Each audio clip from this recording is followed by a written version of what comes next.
Estas son las notas rápidas en 3x3, 106.9. Hoy viajamos a Al Rayyan, a Qatar, para revivir una final de la Copa Intercontinental que, bueno, lo tuvo absolutamente todo. Absolutamente todo. Un escenario además con una mística ya especial, ¿no? Donde Argentina se había coronado campeona del mundo solo 3 años antes. Cierto. Y sobre ese mismo césped un choque de gigantes.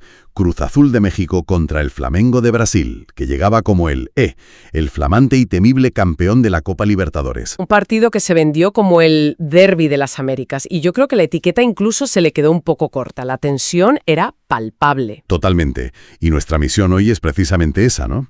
Sumergirnos a fondo en todo el material que tenemos para entender no solo qué pasó, sino por qué pasó. Exacto. Desentrañar esos momentos de genialidad, esos errores fatales y esas batallas tácticas que al final decidieron quién se llevaba el trofeo a casa. O no es que llegara bien, es que llegaba, vamos, en un estado de forma arrollador. Una máquina.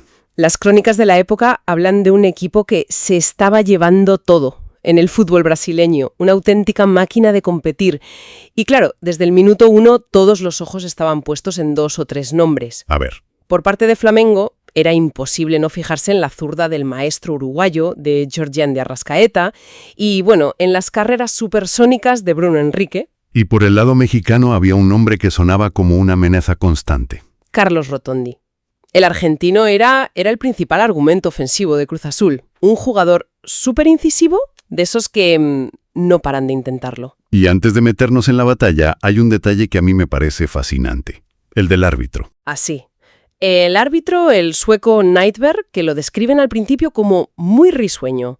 Al parecer le sonreía a todo jugador que se le acercaba a protestar algo.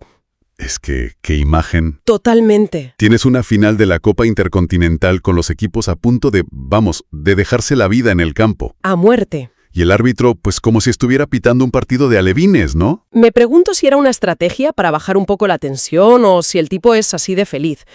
El caso es que esa calma, esa atmósfera casi amable, se rompió en 1000 pedazos en cuanto el balón echó a rodar. ¿Y de qué manera? Porque, oye, contra todo pronóstico, el partido arranca y es Cruz Azul quien toma el control. Sorprendentemente, sí. Salen con una marcha más, con una chispa que sorprende a Flamengo. Se les veía más decididos, más enchufados. Y toda esa energía tenía un destinatario clarísimo. Carlos Rotondi. La estrategia era, cristalina desde el primer segundo. Balones a Rotondi. A buscarlo a él. Pero fíjate, lo interesante es que no solo buscaban su disparo, que era potentísimo, sino que su movimiento constante hacia adentro arrastraban lateral de Flamenco y eso abría un carril enorme que otros compañeros empezaban a atacar. Era una amenaza doble, ¿sabes? Y no tardó en demostrarlo. Tuvo 2 latigazos casi seguidos desde fuera del área que hicieron enmudecer a media grada. Sí. De uno de ellos se llegó a decir que casi le rompe el arco.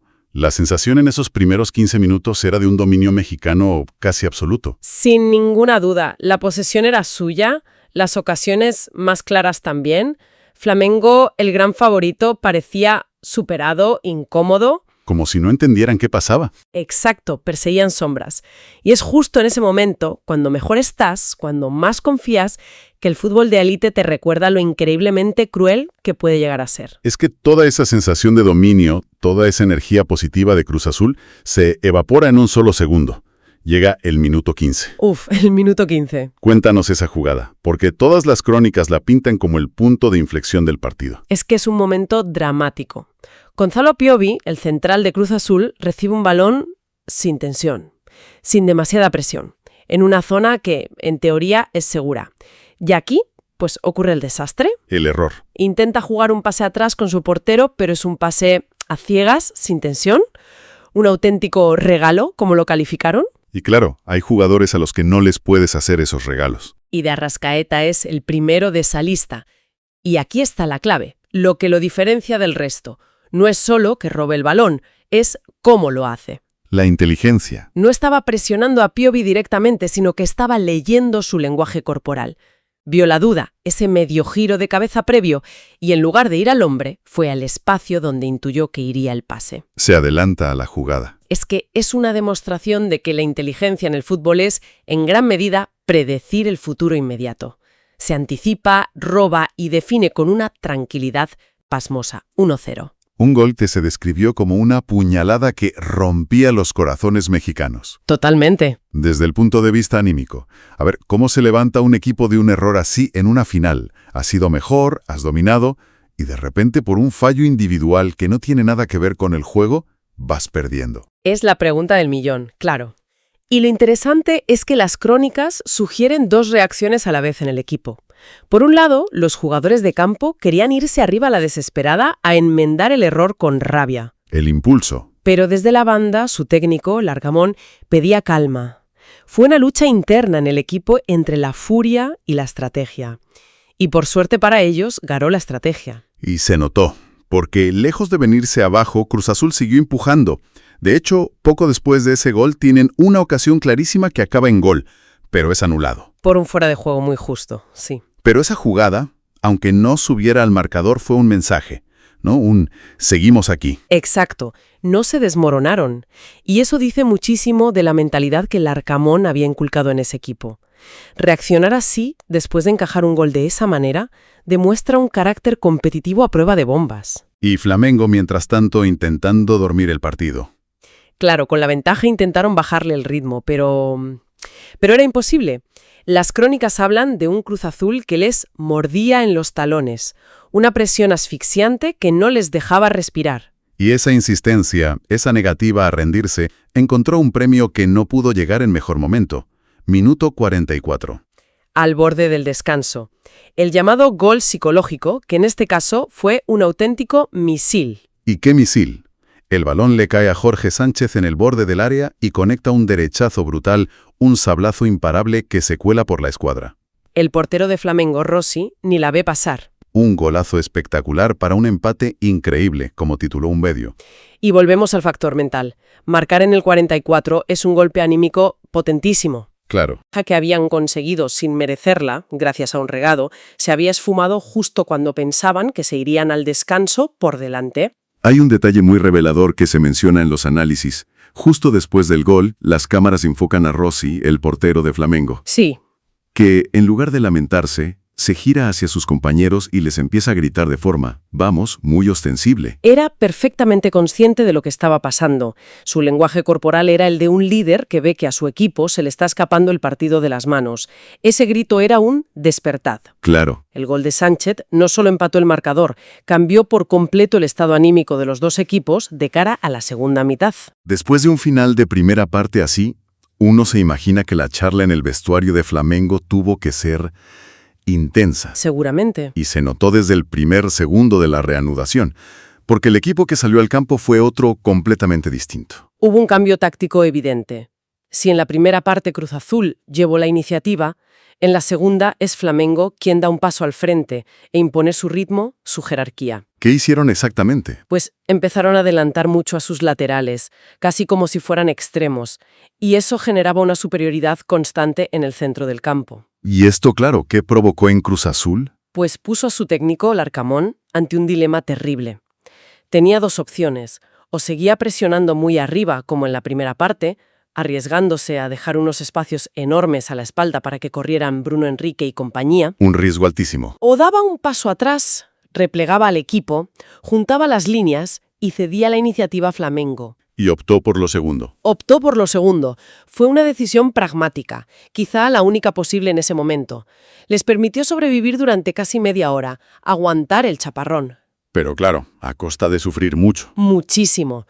Fue una invitación constante para que Flamengo moviera el balón de lado a lado, buscando una grieta en ese muro mexicano. La tensión iba en aumento. Cruz Azul se vio forzado a defender cada vez más cerca de su propia área. Y en medio de esa presión creciente, cuando parecía que Cruz Azul iba a aguantar hasta el final, llega la jugada que lo decide todo. Minuto 72. Y el protagonista, ¿Quién si no? Vuelve a ser Georgian de Arrascaeta. el factor diferencial. Es que, si el primer gol vino de un error del rival, este segundo es pura creación, pura calidad de Flamengo. La jugada es de un suspense tremendo, ¿eh? Llega un centro al área pequeña, de Arrascaeta se anticipa su marcador y remata casi cayéndose. Sí, un remate muy forzado. Y un defensor de Cruz Azul, en un último esfuerzo, saca el balón sobre la misma línea de gol. Durante 1 o 2 segundos, nadie en el estadio sabe si ha entrado. Es un momento de caos y duda total. Los jugadores de Flamenco levantan los brazos pidiendo gol, los de Cruz Azul dicen que no ha entrado. Pero entonces el árbitro, aquel que sonreía al principio, se lleva la mano al oído y su reloj vibra. La tecnología. La tecnología de la línea de gol dicta sentencia. La pelota ha cruzado completamente. Es gol. Es el 2-1 para Flamenco. Y es un gol que lo cambia todo. No es casualidad que de Arrascaeta fuera nombrado el mejor del partido. Es que si conectamos sus dos intervenciones clave... Es que es decisivo en las dos. En el primer gol demuestra una inteligencia y un oportunismo de depredador para castigar un fallo ajeno. En el segundo demuestra su calidad y su instinto para aparecer en el área y definir una jugada colectiva en el momento de máxima presión. Fue, sin ninguna duda, el factor que desequilibró una final que, por lo demás, fue increíblemente pareja. En definitiva, hemos analizado una final apasionante que se decidió por los detalles más pequeños que uno pueda imaginar. Por un lado, un error defensivo garrafal que le regala un gol al rival. Por otro, la brillantez de una estrella que aparece en los dos momentos que definen el partido. Cruz Azul compitió con un corazón y una inteligencia táctica enormes. Pero, al final, Flamengo tuvo ese gramo extra de calidad individual que se necesita para levantar estos trofeos. totalmente. Agilidad del éxito en el deporte de élite. A ver, Cruz Azul jugó un partido tácticamente casi perfecto durante, digamos, 89 minutos, pero el resultado final fue dictado por 2 segundos de genialidad de un rival y 1 segundo de pánico propio. lo que nos lleva al segundo punto, la figura del jugador diferencial. Por supuesto, la actuación de Arrascaeta es un caso de estudio sobre cómo el talento individual todavía puede imponerse a cualquier sistema. No se trata solo de que participara en los 2 goles, sino de que fue el faro de su equipo. El líder. Cuando Flamengo estaba perdido en la primera parte, él pedía el balón. Cuando necesitaban un gol en la segunda, él apareció en el área. Fue la respuesta a todos los problemas de su equipo. Y la tercera clave, que ha estado presente durante toda nuestra conversación, es la batalla psicológica. Fundamental. Fue una guerra de nervios constante. Vimos la increíble resiliencia de Cruz Azul para no hundirse tras el 1-0. Cierto. Vimos el poder de un gol en el minuto 44 para cambiar por completo la dinámica de una final. Y también vimos la madurez de Flamengo para asimilar ese golpe, no descomponerse y ejecutar su plan en la segunda parte hasta encontrar la victoria. Ganó el equipo que mejor gestionó los momentos críticos. Una final que sin duda tuvo todos los ingredientes para ser recordada durante muchísimo tiempo. Absolutamente. Y al repasar todo lo que hemos desgranado, me queda una reflexión final, una pregunta que creo que este partido plantea de forma muy clara. Adelante. Vimos cómo la inspiración de un solo futbolista fue la llave para decidir este trofeo. Y esto nos deja una cuestión fascinante sobre el fútbol moderno. En una era que parece completamente dominada por los sistemas tácticos complejos, la presión coordinada y el poder del colectivo, ¿hasta qué punto el destino de un gran campeonato sigue dependiendo, como casi siempre ha sido, de la inspiración impredecible de un individuo excepcional? Estas son las notas rápidas en 3x3, 106.9. 3x3, el podcast de la semana.